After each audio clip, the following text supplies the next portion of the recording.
అందరికీ నమస్కారం. మనం వినడం గురించి మాట్లాడుకుందాం. అసలు వినడం అంటే కేవలం చెవులతో శబ్దాలు వినడమేనా? అస్సలు కాదు. దానికంటే చాలా చాలా లోతైనది. ఈరోజు మనం మనస్తో, ప్రేమతో వినడమనే ఒక అద్భుతమైన ప్రయాణం గురించి తెలుసుకోబోతున్నాం. దాని పేరే శ్రద్ధావాన్ మార్గం. అయితే ఈరోజు మనం మాట్లాడుకునే ఈ విలువ చాలా సింపుల్ అయిన రెండు విషయాల్నుంచి వస్తుందన్నమాట. మొదటిది గౌరవం, రెండోది వినడం. ఈ రెండూ కలిసాయంటే చాలు, ఒక అద్భుతమైన దారి మన ముందు తెరుచుకుంటుంది. సరే మరి దీని గురించి ఇంకాస్త లోతుగా తెలుసుకుందామా? చూడండి, కొన్ని మాటల్లో తరతరాల వివేకం దాగి ఉంటుంది కదా. ముఖ్యంగా మన భగవద్గీత లాంటి గొప్ప గ్రంథాలలో అయితే జీవితాన్ని ఎలా బ్రతకాలో చెప్పే ఎన్నో సూత్రాలుంటాయి.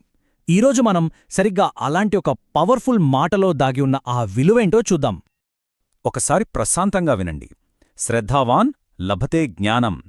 చూడ్డానికి చాలా చిన్న వాక్యంలా ఉంది కదా, కాని నిజమైన జ్ఞానాన్ని ఎలా సంపాదించాలో చెప్పే ఒక పెద్ద రహస్యం ఇందులో దాగి ఉంది. దీన్ని పలకడం కూడా చాలా ఈజీ. నాతో పాటు చెప్పడానికి ట్రై చేయండి, సరేనా? మొదటిది శ్రద్ధా వాన్. చాలా బాగా చెప్పారు. రెండవది లభ్ తే. అద్భుతం. ఇక ఆఖరిది జ్ఞానం. చూసారా ఎంత సింపులో? ఆ పెద్ద శ్లోకాన్ని, ఆ పెద్ద ఐడియాని సింపుల్గా గుర్తుపెట్టుకోవడానికి ఇది ఒక సూపర్ మార్గం. దీన్నే మనం ఈజీ చాంటింగ్ అనుకుందాం.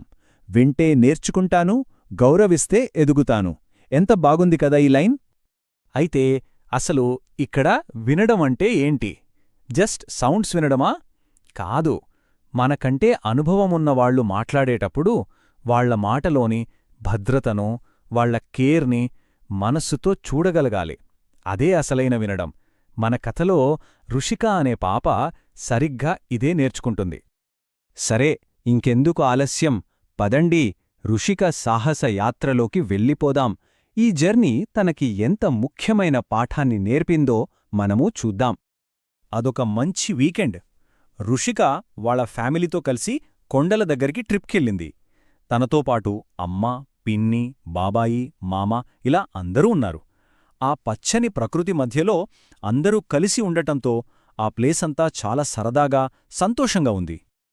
అలా ఏల్తుండగా వాళ్లకొక చిన్న ట్రెక్కింగ్ దారి కనిపించింది.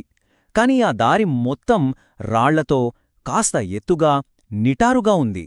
అంటే నడిచేటప్పుడు చాలా చాలా జాగ్రత్తగా ఉండాలన్నమాట, లేకపోతే జారిపోయే ప్రమాదముంది.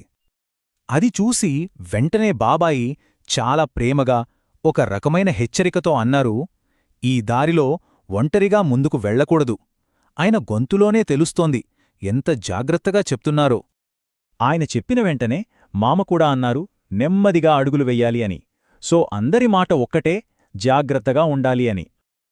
కాని రుషికకు మాత్రం భలే ఎగ్జైటింగ్గా ఉంది. అందరికంటే ముందు ఫాస్ట్గా పరిగెత్తుకెళ్ళిపోవాలనిపించింది.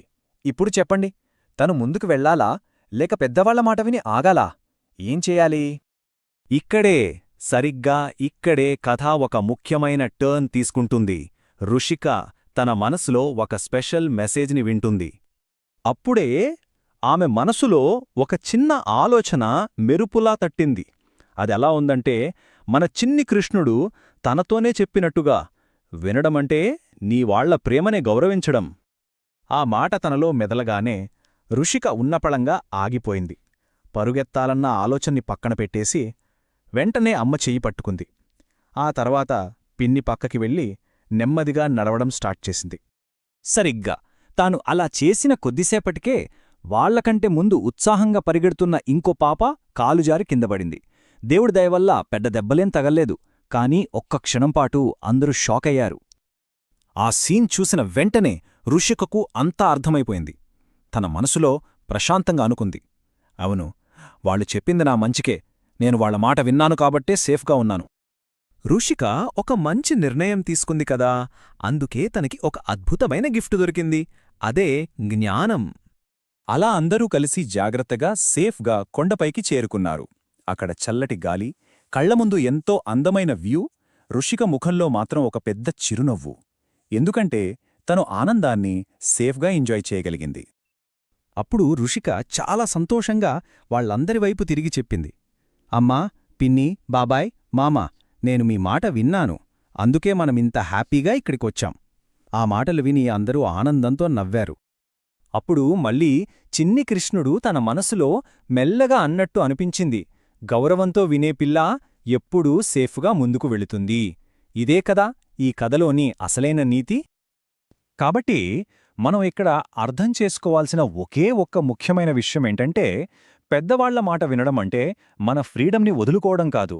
అది అస్సలు కరెక్ట్ కాదు. నిజానికి అది వాళ్ల అనుభవం నుంచి మనం జ్ఞానాన్ని సంపాదించడం లాంటిది. వాళ్ల ప్రేమ అనే రక్షణ కవచంలో ఉండటం లాంటిది. సరే మరి, ఈరోజు ఎవరి మాటలని గౌరవంతో వినబోతున్నారు? అది అమ్మ, నాన్న, టీచర్ లేదా ఒక మంచి ఫ్రెండ్ మాటలు కూడా కావచ్చు. ఒక్కసారి ఆలోచించండి. ఎందుకంటే నిజమైన జ్ఞానం ఎప్పుడూ శ్రద్ధగా వినడంలోనే ఉంటుంది.